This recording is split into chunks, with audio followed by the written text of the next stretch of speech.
Hey everyone, this is Tim from Your 6 Tech. Today in this video, I'm going to show you how to fix the audio sync for your microphone or maybe like your game audio or something like that. You can easily do this by going to your sources and then selecting it. So let's double tap on this Blue Yeti microphone. And we have the option for the audio sync offset right here.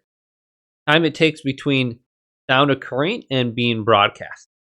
So you can go in the negatives, or you can go in the positives. Fix your sync, you just have to determine which way it is, off. And then you can adjust it accordingly, you just have to listen. So go to the audio monitoring and go to monitor and output. And you'll be able to test your microphone and you'll be able to hear how much it is there. So this could also be on like, I don't know, your game source too. So like desktop audio. There's an option for sync offset here. Then you can just find out where it is, and you should be good to go after doing that.